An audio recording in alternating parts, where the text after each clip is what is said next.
젊은 부자들 가족 여러분 안녕하세요. 법학자 훈훈입니다. 오늘은 2022년 11월 10일 목요일 아침 7시 4분 시작하겠습니다. 좀 전에 미국 증시가 마무리가 됐죠. 한 마이너스 2% 정도 하락으로 마감이 됐는데 뭐 다들 알다시피 가장 큰 이유는 제목에 써 있는 것처럼 공화당이 상하원 승리를 한 것이 아닌 하원만 승리를 했고 현재 50대 50이지만 결국엔 민주당이 상원을 수성할 가능성이 높아졌기 때문에 최근에 시장의 상승 요인은 크게 두 가지죠. 환율이 좀 안정된 것, 그 다음에 공화당이 상하원에 승리를 할 것이 예상이 됐기 때문에 그렇게 되면 현재 바이든 정부를 견제할 수 있는 상황이 되기 때문에 주가가 상승을 한 건데 이제 그런 기대가 어긋났다. 그렇기 때문에 주가는 큰 폭으로 하락을 했다라고 보시면 될 것 같고 우리 코스피 같은 경우는 무려 7거래일 동안 상승을 했었죠. 7거래일 연속 양봉이 나왔는데 이제 그런 것들에 대한 부담도 좀 있죠. 그렇기 때문에 차익 매물이 오늘 쏟아질 것이다 라고 보시면 될 것 같습니다. 그래서 증시 방향과 주요 뉴스 종목들을 한번 분석을 해보도록 하겠습니다. 사실 제가 좀 전에 이제 멤버십 영상을 올리고 그다음 정규 방송을 또 안 할 수가 없어서 이제 방송을 했고요. 사실 오랜 구독자분들은 다 알겠지만 예전에는 제가 유튜브 멤버십 하는 것처럼 정규 방송도 그렇게 다 픽을 해드렸었고요. 다만 저는 이제 조회수가 1000이 나와도 뭐 좋아요가 40도 안 달리는 그런 현실들을 보면서 그냥 그래도 로열티가 높은 분들한테만 좋은 정보를 제공해야겠다라고 생각을 해서 제 수업을 들은 주식 공부방 분들이나 또는 유튜브 멤버십 회원 여러분들에게만 좀 더 제가 시간을 많이 투자해서 정보를 드리고 있습니다.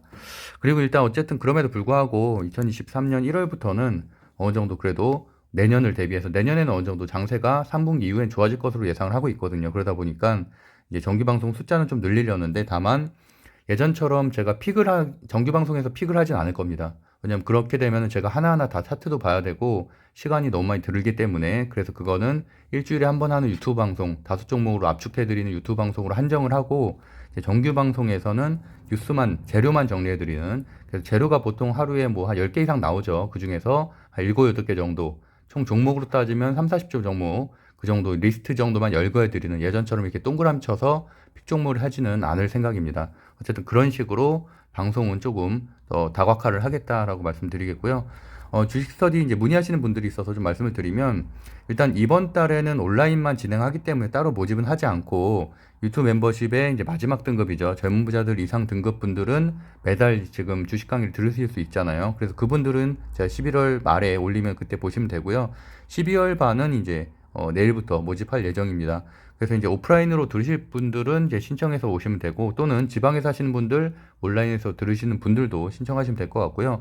제가 뭐 아무래도 최근에 어쨌든 11월 달에도 벌써 지금 한 5거래일 동안 1200 정도 수익을 냈는데 보시는 것처럼 과거와 좀 달라진 건 3%, 11%, 9%, 9% 어제만 해도 9% 종목이 두 종목이 있었죠. 그래서 3%도 있었고 그런 식으로 할 수 있었던 이유는 제가 최근에 이제 주식 공부에도 여러 번 말씀드렸지만 스탑로스 기능을 이용한 매매법을 새로 좀 개발을 하고 있습니다.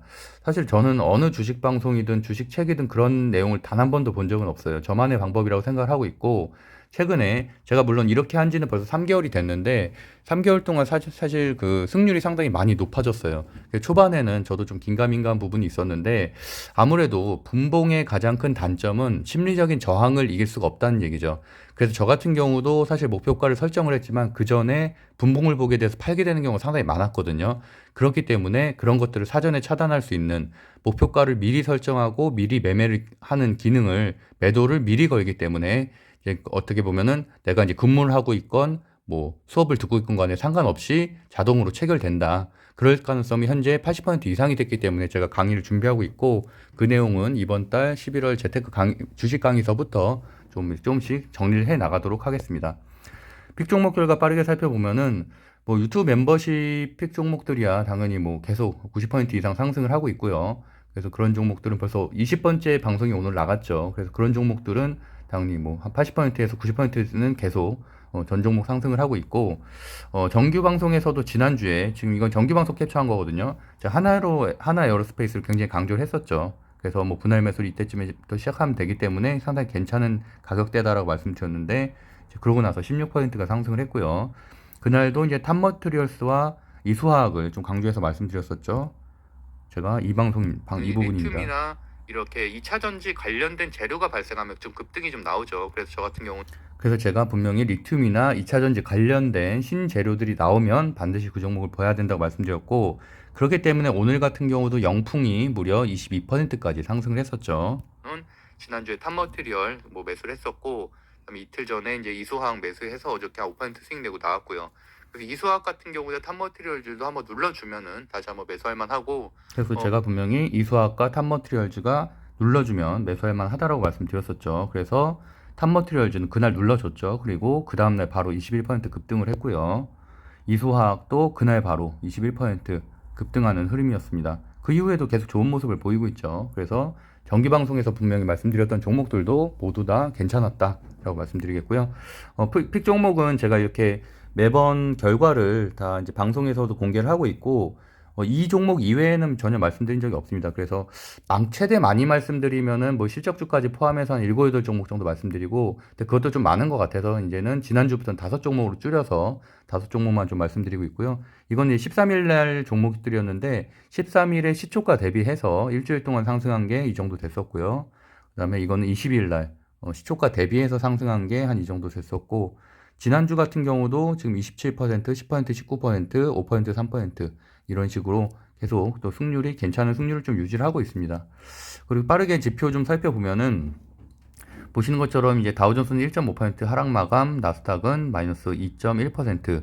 다우존스가 최근에 이제 가장 강한 모습을 보였는데, 아무래도 뭐 빅테크 기업들이라든지 이런 것들에 대한 기대감이 좀 있었죠. 공화당이 완승을 하게 되면 감세 정책, 그러니까 빅테크 기업에 대한 감세 정책이라든지 과거에 신재생 에너지나 배터리 쪽으로만 너무 정책들이 몰려있던 것들, 바이든 정책을 어느 정도 개선하는 흐름으로 이어질 가능성이 있기 때문에 최근에 그런 기대감으로 좀 상승을 했는데, 어쨌든 현재는 뭐 단기적으로 최소한 오늘 내일까지는 좀 하락할 가능성이 좀 높다고 보고 있고, 최근에 또 뭐 많이 상승하기도 했죠. 지수 같은 경우는 거의 한 13% 상승했기 때문에 당연히 3, 4%는 하락할 가능성이 높다고 보고 있고요. 유럽 증시도 보시는 것처럼 이제 뭐 좀 약한 모습으로 이제 보합세 정도로 마감이 됐다 보시면 되고, 다우존스, 나스닥 이렇게 하락 마감을 했고요. 필라델피아 반도체 지수도 마이너스 2.47%. 보시는 것처럼 뭐 쌍봉이죠. 쌍봉이어서 한동안은 또 필라델피아 반도체 지수가 좀 하락할 수밖에 없는 그런 흐름이고요. 다만 이제 삼성전자 같은 경우는 이재용 회장이 이제 올라서면서 신사업 기대감이라든지 M&A 이슈라든지 이런 것들 때문에 좀 상승세인 거지, 하이닉스를 비롯해서 반도체 업종은 여전히 좋지 않습니다. 그리고 내년에도 실적이 당연히 안 좋게 나올 거고요. 실적 하회를 할 것이고요. 국채금리는 소폭 상승을 했지만 보시는 것처럼 지금 거의 한 일주일 정도 하락을 하고 있습니다. 그래서 그런 것들이 주가에 좀 긍정적인 영향을 미친 거고, 원달러 환율도 1,400원대에서 벗어나서 1,368원으로 하락을 했는데, 다 예측 가능한 일이라고도 말씀드렸었죠. 일본 증시하고 일본 국채금리나 유럽 국채금리와 미국 국채금리가 너무 확연하게 차이가 나기 때문에, 그렇다고 뭐 일본 같은 경우는 올릴 수도 없죠. 워낙 국가 부채가 높은 편이라서. 그런 흐름들 때문에 이런 국채금리나 환율은 하락할 수밖에 없는 흐름이었다. 어쨌든 뭐 단기적으로는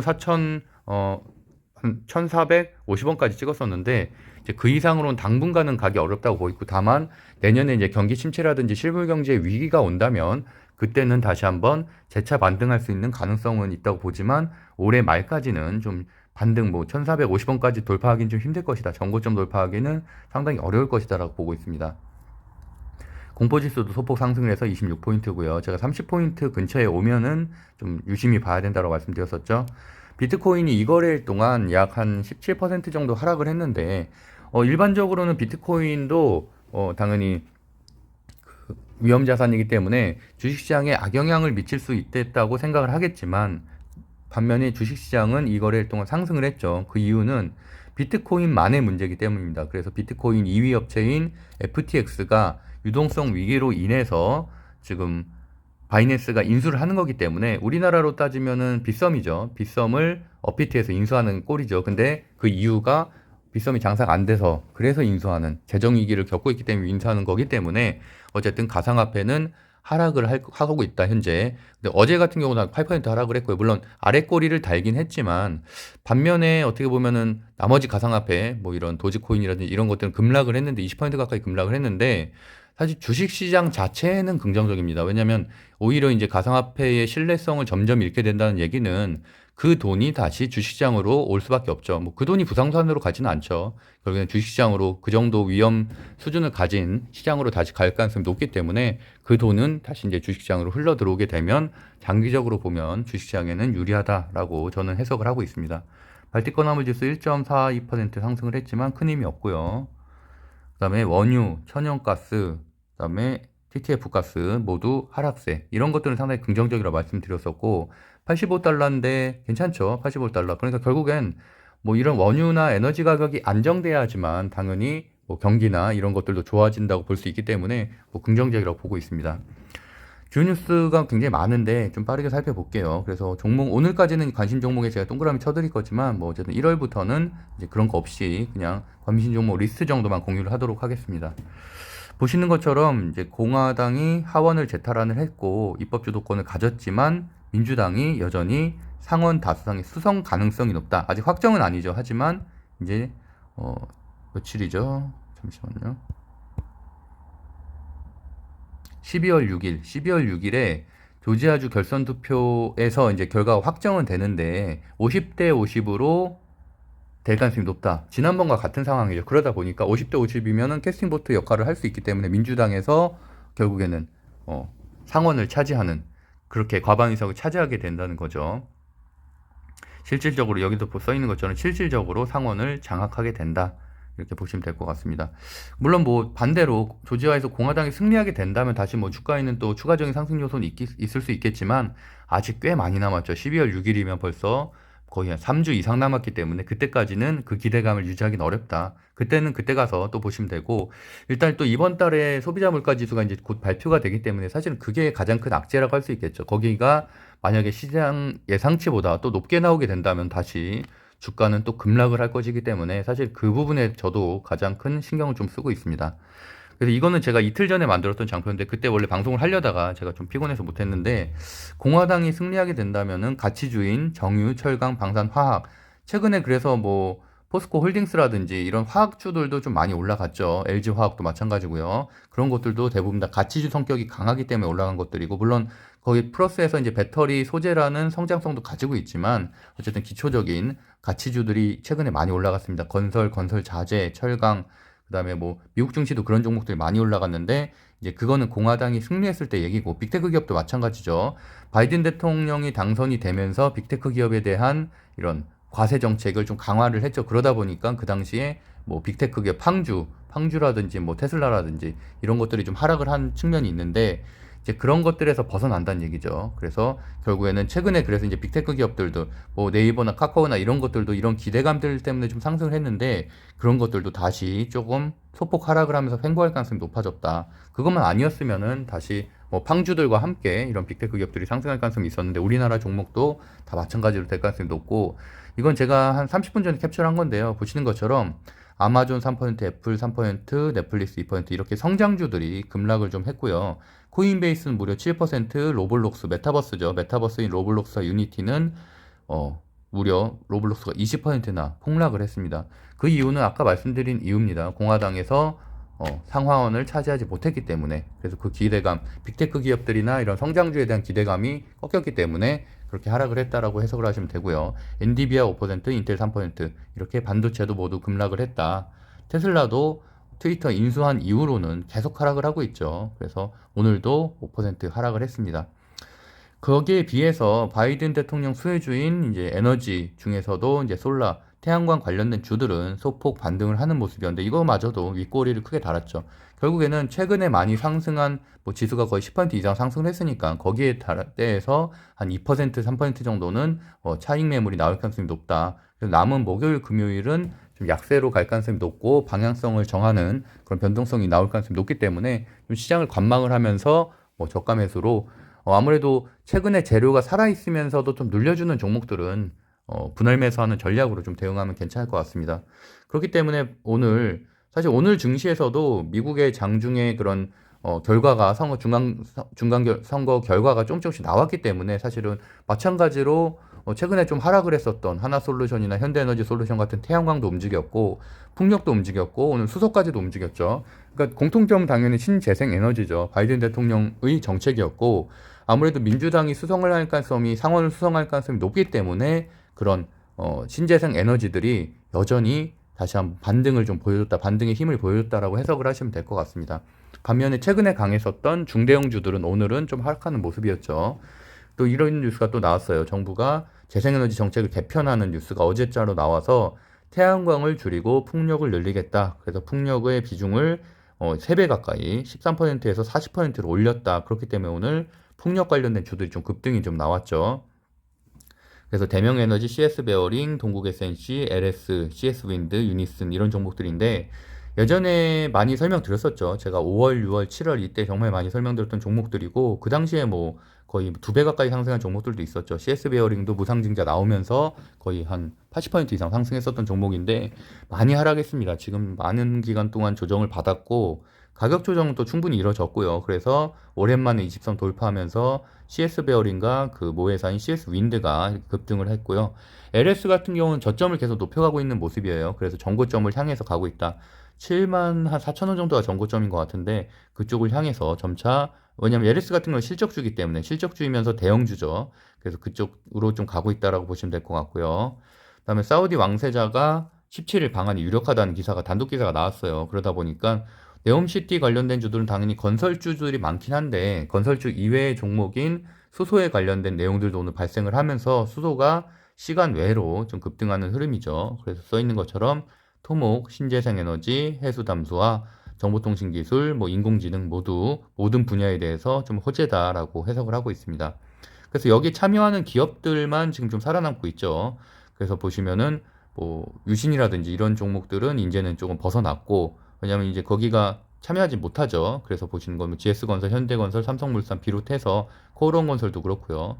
좀 그런 것 코오롱글로벌 비롯해서 이제 참여 기업들만 봐야 되는데 건설주 같은 경우는 제가 뭐 수차례 경고를 했지만 워낙 바닥 대비해서 많이 올라와서 재료는 거의 끝물인데 바닥 대비해서 3, 4배 오른 종목들이 많기 때문에 저는 이제 네옴시티 관련해서는 건설주를 들고 있는 건 굉장히 위험하다. 그래서 저는 이미 지난주부터 다 정리를 했고요. 그래서 뭐 그런 종목들은 사실 우크라이나 복구 관련된 주들은 재료가 발생하면 추가적인 상승할 가능성이 있지만 이제 건설주들은 정말 끝이라고 봅니다. 아무래도 당연히 방한 전에 마무리가 될 가능성이 높죠. 지금 원희룡 국토부 장관도 방한 다시 이제 돌아왔고 그래서 뭐 그나마 하나 마지막으로 남은 게 이제 사우디 왕세자 방한인데 당연히 그때까지는 가기에는 너무 시간이 많이 남았습니다. 그래서 당연히 그 전에 마무리될 가능성이 높다. 그래서 들고 계신 분들은 빨리 비중을 좀 축소해야 된다라는 의견을 좀 드리겠고요. 그래서 어쨌든 새롭게 좀 떠오른 게 이제 수소 관련된 주들인데 동아해성은 뭐 이렇게 상한가 같고요. 그다음 평화산업, 평화홀딩스가 시간의 상한가 같고 SPO셀이나 두산피어셀 모두 이렇게 급등을 했는데 어쨌든 뭐 종목들 한번 좀 살펴보시면 될 것 같아요. 네옴시티 관련해서도 추가적인 상승은 단기적으로 있을 가능성이 있다. 다만 수소는 뭐 여러 번 저도 매매를 해봤지만 이렇게 막 장기적으로 상승한 추세는 아닙니다. 당연히 이런 배터리라든지 이런 실질적인 에너지보다는 훨씬 더 정비하기가 좀 어렵죠. 뭐 수소 충전소, 전기차 충전소만 비교해 보셔도 알겠지만 수소 충전소를 만드는데 굉장히 큰 비용이 들어가고 아무래도 현재도 수소가 물론 미래 산업이긴 하지만 굉장히 그 진입 장벽이 높기 때문에 상용화하는 데는 정말 오랜 시간이 걸릴 것이다. 뭐 현대차에서도 그래서 수소차를 좀 포기한 측면이 좀 있죠. 그래서 그런 것처럼 수소 관련된 것들은 재료로서는 물론 뭐 신재생 에너지의 한 측면이긴 하지만 단기적으로만 접근해야지 장기적으로 접근하기엔 상당히 위험성이 크다라고 보시면 될 것 같습니다. 그다음에 보잉에 이어서 에어버스 CEO도 방한을 했다. 그래서 이제 협력 논의를 했는데 제가 주식 공부방에 오늘 UAM 관련된 주들 좀 공유해드렸었잖아요. 오늘은 좀 하락을 1, 2% 하락을 했지만 그 정도면 잘 버틴 거죠. 그리고 조만간 좀 급등하는 흐름이 나올 가능성이 높고 보시면은 이제 16일 한국을 방문해서 뭐 산업부 장관을 면담할 예정이다. 그래서 참여 기업은 한국항공우주, LG 넥스원 이런 곳들 방산 기업들과도 만나고 그 외에도 네온테크나 베셀, 뭐 퍼스테카 같은 그다음에 UAM 관련된 주들은 최근에 굉장히 좋은 흐름이죠. 제가 UAM 관련된 주를 한 3주 전에 추천했었는데 픽 종목으로 그 이후에 좀 급등이 한번 나왔었고 그 이후에도 꺾이지 않고 계속 재차적으로 좀 상승하는 모습입니다. 다만 뭐 매일매일 상승하는 흐름은 아니고 조정받고 또 이렇게 전고점 돌파하고 막 이런 식으로 계단식으로 좀 상승을 하고 있습니다. 리튬 가격 뭐 상승에 대한 뭐 재료들도 계속 발생하고 있어서 금양가 같은 경우는 오늘 시간에 공시가 나오면서 거의 한 27% 올랐고, 다만 이제 저는 이제 금양처럼 이제 한 8배 오른 종목들을 안 한다고 말씀드렸었죠. 미래 나노텍도 바닥 대비해서 3배 이상 올랐기 때문에 저는 하지 않고요. 그래서 어쨌든 그런 종목들의 흐름 정도만 보시면 될 것 같고, 그거 외에도 좋은 종목이 많으니까요. 그래서 뭐 지난번에 말씀드렸던 탑머트리얼이라든지 그다음에 신규 상장주인 WCPC라든지 뭐 그다음에 뭐 이수화학, 미래나노텍, WI 뭐 하여튼간 뭐 많은 종목들이 있으니까 차트 좀 보아가면서 좀 확실히 지지하는 것을 확인하고서 들어가는 게 낫다. 지금은 아무래도 뭐 금양이나 미래나노텍 같은 경우는 이제 조만간 이제 폭락할 가능성이 높죠. 꺾일 가능성이 높기 때문에 그렇게 되면 아무래도 리튬 관련된 주들도 한번 크게 한번 실현 매물이 나오겠죠. 그래서 어쨌든 그런 흐름들을 읽으시면 될 것 같고, 폐배터리도 마찬가지로 뭐 NS라든지 GI템이라든지 세비캠이라든지 뭐 이렇게 조금 어느 정도 조정을 받고 올라가는 흐름들을 좀 체크하시면 될 것 같습니다. 그리고 테마주 람보르기니 관련해서 오늘 아침에 이제 공부방에는 공유를 해드렸어, 종목 공유해드렸었고, 그래서 이제 남성 같은 경우도 저도 이제 매매를 했다라고 말씀드렸고, 저도 이제 다른 계좌 하나 있는 게 있어서 그걸로 이제 소폭 한 5% 정도 수익을 내고 나왔고요. 그 다음에 그 이제 결국엔 종목은 16%까지 올라갔는데 말씀드렸던 것처럼 람보르기니 IPO는 오래된 재료예요. 지금 보시면은 맨 밑에 2019년 10월 14일에 람보르기니 매각 또는 IPO 계획 없다라는 기사가 있었죠. 2, 3년 된 계획, 2, 3년 된 재료인데 포르쉐가 최근에 상장을 하면서 말 그대로 그냥 재료를 좀 만들어낸 거예요. 근데 뭐 세력이 재료를 만들어냈을 가능성은 있는데 보시는 것처럼 관련된 기사가 단 한 개도 없습니다. 그 말은 내일이라도 폭락시킬 수 있다는 얘기예요. 하루 지금 이틀은 상승을 했고 저도 매매를 했지만 저는 이제 더 이상 보지는 않습니다. 왜냐하면 실체가 전혀 없어요. 포르쉐 같은 경우는 일정이 구체적으로 나왔었죠. 그리고 유럽 최대의 역사상 최대의 그런 상장 액수기 때문에 굉장히 주목을 받은 반면에 람보르기니는 그냥 추측만 있는 거죠. 추측. 그렇기 때문에 상당히 위험하다. 그래서 상당히 매매 조심해야 된다라고 말씀드리겠습니다. 그래서 남성과 대원광업, 그다음에 뭐 다선네트워크스 이렇게 세 종목이 있는데 뭐 남성하고 대원광업 정도만 보시면 되죠. 그 정도만 뭐 대장주, 부대장주 정도만 체크하시면 될 것 같고, 그다음에 제가 이제 이렇게 말씀드렸었죠. 바이든 대통령 뭐 이런 중간 선거 관련해서 결국에는 최근에 배터리들이 조금 소폭 하락을 했는데 그때는 당연히 공화당이 완승할 것으로 예상을 하는 기사들이 상당히 많았기 때문에 그래서 배터리들이 좀 하락을 했고요. 왜냐하면 배터리는 전기차잖아요. 전기차는 인플레이션 감축법의 하나의 핵심 수혜주죠. 그러다 보니까 낸 거고, 그래서 저도 이제 뭐 배터리라든지 신재생 에너지를 단기적으로 비중 축소를 좀 하고 있다. 실제로 그렇게 했고요. 그래서 뭐 태양광 같은 거 많이 잘라놨는데 오늘 물론 상승은 했지만, 어제 상승은 했지만 최근에 워낙 많이 하락을 했어요. 뭐 태양광 같은 경우는 거의 30% 이상 하락한 종목들도 많고, 그 대신에 어쨌든 이제 그런 것들이 공화당이 완승해서 벗어났기 때문에 하원만 이겼기 때문에 반대로 얘기하면은 인플레이션 감축법 수혜주들이 다시 한번 재차 반등할 가능성은 높아졌다. 다만 예전과 같은 이렇게 뭐 전고점을 돌파하는 급등이 아닌 반등 정도로 보여집니다. 그래서 정리해보면은 공화당이 승리했을 때 이렇게 상승할 만한 종목들이 반대로 이제는 좀 하락할 가능성이 높아졌다는 얘기죠. 그리고 종합직 주가지수에 대해서 좀 간단히 말씀드리면, 제가 2450까지의 저항점은 이미 3, 4개월 전 방송부터 계속 말씀드렸었고, 제가 그 당시에 방송을 하면서 뭐라고 말씀드렸었냐면 2400을 돌파하게 되면 거기는 저항점이 강하기 때문에 그 부분에서는 이제 고버스나 인버스를 사야 된다. 결국에는 2200, 2100까지는 하락할 가능성이 높고, 최악의 경우에는 악재가 약간 디폴트 악재가 좀 구체적으로 나올 경우에 2000까지 갈 가능성이 있기 때문에 그때는 인버스에 투자를 하겠다고 말씀드렸는데, 제가 최근에는 이제 2400, 결국엔 이제 공화당에 대한 선거는 어제 끝났잖아요. 어제 끝났기 때문에 당연히 뭐 최근에는 좀 지수 상승, 반등, 기술적 반등이 좀 강했었죠. 그러니까 당연히 인버스를 투자하는 것보다는 그게 낫기 때문에 그렇게 했었던 거고요. 당연히 지금 이제 횡보세가 만약에 끊어지게 된다면은 다시 지수 하락이 뭐 2300, 2200으로 갈 가능성이 높아서 그때는 당연히 인버스의 비중을 좀 상당히 높일 생각입니다. 왜냐하면 주도하는 테마가 분명히 그 당시에도 있을 가능성은 있지만 그래도 뭐 최근에 대형주들이 좀 지수를 버텨줬지만 이제 그런 것들이 이제 빅테크 기업들이라든지 이런 것들이 좀 무너질 가능성이 높고, 삼성전자도 이제 이재용 회장의 이런 새로운 등극 때문에 어떻게 보면 좀 상승세가 있었는데, 그런 것들도 이미 한 2주가 지난 재료기 때문에 특별하게 M&A 이슈가 나오지 않는 이상은 다시 한번 좀 이렇게 좀 빠질 가능성이 있다고 보고 있습니다. 어쨌든 120선을 13개월 만에 돌파한 것은 상당히 긍정적인데, 근데 제가 항상 종목을 설명드릴 때도 말씀드렸던 게, 돌파를 할 때는 거래량이 실리면서 강하게 돌파를 해야 되고, 또 재료가 발생을 해야 되고, 지지 안착 여부를 훨씬 더 중요하게 본다고 말씀드렸었죠. 그래서 20선 돌파하는 게 물론 가장 중요하지만, 더 중요한 거는 그 이후에 둘째 날, 셋째 날에 지지와 안착을 하는지가 중요하다. 최소한 그 종가를 깨지 않고 횡보를 하는 게 중요한데, 지금 보시는 것처럼 어제 2424 돌파했지만, 2400 돌파했지만 오늘 다시 개파락으로 시작하면은 당연히 2400 무너지죠. 그렇기 때문에 좀 아쉽다라는 말씀으로 이제 마무리를 하겠습니다. 120선 다시 이탈하게 되고요. 대신에 이제 여기서 횡보를 하느냐, 하락세로 가느냐, 하락세를 해서 다시 60선이 깨지냐는 엄청 큰 차이죠. 60선까지 깨지게 된다면 당연히 2200까지도 간다고 보고 있습니다. 그래서 그 정도 시그널로 보시면 되고, 뭐 가장 베스트 시나리오는 2300과 2400에서 박스권을 이루는 게 가장 베스트죠. 그렇게 되면 참 좋겠지만, 어쨌든 시장은 좀 지켜봐야 될 것 같습니다. 그래서 항상 돌파를 실패하게 되면 그거 자체가 저항이 되기 때문에 좀 조심해야 된다.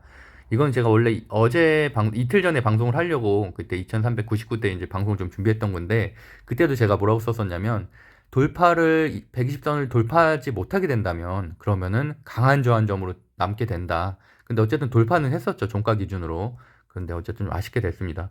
그래서 2450은 계속 제가 봤었던 저항점이기 때문에, 설사 어제 공화당이 승리를 한다고 해도 저는 뭐 2450까지는 돌파하기는 상당히 어려웠을 거라고 보고 있고, 그동안 워낙 많이 올랐죠. 지금 뭐 일주일 내내 상승을 했기 때문에 당연히 지수는 다시 한번 좀 조정을 받을 때가 됐다. 그래서 어쨌든 뭐 지난주 한 2주 정도는 너무 좋았죠. 그때는 또 뭐 종목들도 상승하는 종목들이 많아서 수익 내기 좋았는데, 어쨌든 다시 좀 냉정하게 이성적으로 좀 다시 시장을 바라봐야 된다라고 보고 있습니다. 그리고 제가 뭐 최근에 LG에너지 솔루션이라든지 삼성 SDI라든지 LG화학이라든지 이런 종목들을 좀 많이 말씀드렸는데, 저는 사실은 상승장 때만 대형주를 해야 된다고 생각을 하고, 이렇게 하락장 때는 거의 소형주 중심으로 뭐 재료가 발생했을 때 좀 단기적으로 접근하는 게 그나마 수익을 낼 수 있는 전략이라고 보고 있는데, 그럼에도 불구하고 뭐 어쨌든 완전 정배열 종목들은 당연히 좀 믿고 가져갈 수 있는 거죠. 그런데 이제 완전 정배열 종목들도 LG에너지 솔루션이라든지 삼성 SDI나 LG화학도 지금 뭐 제가 이제 거의 끝부분 차트만 가져왔지만, 대부분 상승을 한 이후에 역배열이 됐다가 다시 이제 이렇게 정배열이 되는 거예요. 그래서 우리가 매수하는 구간은 역배열에서 횡보를 하다가 정배열로 가는 이제 초입 구간에 매수를 해야 되는 거고, 이렇게 지금 LG화학과 같은 경우도 최근에 완전 정배열이 됐죠. 이틀 전에. 그러다 보니까 그때는 조금 더, 오늘도 그래서 상승을 했잖아요. LG화학이 3% 상승을 했잖아요. 이게 어제 캡처한 거, 이틀 전에 캡처한 거거든요. 그래서 제가 이제 그때도 완전 정배열이라고 쓰면서 이런 종목들은 좀 자신감 있게 매수를 해야 된다라고 말씀드렸는데, 어제 3% 상승을 했더라고요. 그래서 어쨌든 다만 이거를 또 언제 팔았냐? 그럼 당연히 5일선이나 11선 이탈하게 되는, 다시 완전 정배열에서 역배열 추세로 갈 때는 당연히 매도를 해야 되죠. 하지만 이렇게 완전 정배열 초입에 있는 것들은 조금 뭐 실적주에 관심 있는 분들이나 분할 매수하는 분들은 이런 종목들도 좀 유심히 봐야 된다는 말씀도 한번 다시 드리겠습니다. 그래서 어쨌든 종목과 지수를 예측하는 거는 기본적인 이동평균선 차트라든지 지지와 저항의 개념만 알면은 저는 개인적으로 충분하다고 생각하고 있고, 특별한 기법이 없이도 충분히 일정 부분, 물론 모든 것을 예측할 수 없죠. 100% 예측을 할 수는 없지만, 그래도 내가 추세를 기본적으로 내가 예측할 수 있는 것과 남 전문가들이나 유튜버들이 예측하는 걸 기다리는 것과 분명히 다른 부분이기 때문에, 좀 이런 부분에선 능동적으로 시장 지수도 뭐 이동평균선 봐가면서 최소한 이 차트가 지금 정배열인지 역배열인지는 봐가면서 내가 지금 매수할 점을 좀 정하는 거는 굉장히 중요하다고 보고 있고요. 어쨌든 아까 설명드린 대로 정배열 상승 추세였다가 횡보, 그러면서 이제 이동평균선들의 간격이 좀 조금씩 좁아지겠죠. 그러다가 다시 역배열이 되고, 역배열에서도 다시 이제 언제까지 떨어질 수는 없잖아요. 결국에는 바닥을 다지면서 횡보를 하다가 다시 이제 정배열로, 이게 계속 이렇게 순환하는 사이클이잖아요. 만약에 이게 없는 종목이다, 그러면은 그런 종목은 절대 하면 안 되죠. 말 그대로 그런 종목들은 아예 수급이 안 들어가는 거기 때문에. 그러니까 일반적인 정상적인 종목이라면 당연히 이런 흐름대로 계속 이게 돌아가야겠죠. 그러다가 만약에 그 종목들이 굉장히 큰 악재가 발생한다면은 당연히 뭐 역배열에서 결국엔 상장 폐지까지 가겠지만 그러지 않다면야 계속 당연히 이게 사이클이 돌아가기 때문에 지수도 마찬가지라고 봅니다. 현재는 이제 역배열에서 어느 정도 좀 횡보를 하다가 일부 골든 크로스가 나왔었죠. 5일 이동 평균선이나 20일 이동 평균선이 60일을 뚫는 골든 크로스가 나왔는데 또 아쉽게도 이제 또 호재가 다 했잖아요. 호재가 다 했다는 얘기는 이제 더 이상 모멘텀이 없다는 얘기니까 그럼 다시 횡보세로 가던가 하락세로 갈 가능성이 높다고 보고 있습니다. 그런 식으로 얼마든지 예측을 할 수 있는 거예요. 뭐 전문가가 아니더라도. 근데 그런 식으로 좀 능동적으로 좀 보시면 될 것 같고, 제가 항상 말씀드렸다시피 저도 지금 2022년에 2월, 3월, 4월, 5월 이때가 횡보 구간이었죠. 그 다음에 6월에 좀 급락이 있었고 7월, 8월, 그 다음에 또 9월에 급락이 있었고 10월, 11월 이렇게 기회가 올해만 해도 올해 같은 1000포인트 하락장임에도 불구하고 무려 6개월, 7개월, 8개월이 기회가 있었어요. 이때는 사실은 스윙하기에도 좋고 단타하기에도 굉장히 좋은 장이었습니다. 저도 이 당시에는 뭐 매달 거의 2, 3천만 원씩 계속 수익을 냈고요. 이번 달에도 그래서 수익을 좀 내고 있는 거고, 다만 1월, 6월, 9월처럼 폭락하는 달에는 아무것도 할 수 있는 게 없습니다. 뭐 인버스를 미리 샀으면 모르겠지만 그것도 사실 쉽지 않은 일이고요. 그러다 보니까 이럴 때는 그냥 공부만 하는 게 전 낫다고 보고, 초보자들 같은 경우에는 아니면 아예 현금화를 하던가, 그게 아니면 이렇게 횡보되는 게 좀 명확해지는 시그널이 나오면 그제서야 이제 좀 적극적으로 매수하면 되지, 굳이 마음 급하게 생각할 필요 없다. 어차피 내년 3분기부터는 조금씩 나아질 가능성이 상당히 높죠. 그리고 웬만한 경제학자들은 다 지금 예측이 되고 있기 때문에, 예측이 된다는 얘기는 선반영되고 있다는 얘기들이죠, 증시에. 그래서 이제 그런 것들을 좀 생각하시고 너무 조급하게 생각하지 않으셨으면 좋겠습니다. 오늘 오랜만에 좀 방송하느라 좀 말 길게 했는데, 어쨌든 뭐 앞으로도 그래서 1월 1일 내년에는 좀 더 나은 방송과 이제 나은 시장을 기대를 하면서 오늘도 좀 힘내셨으면 좋겠습니다. 그럼 오늘도 행복한 하루 보내시고요. 네, 감사합니다.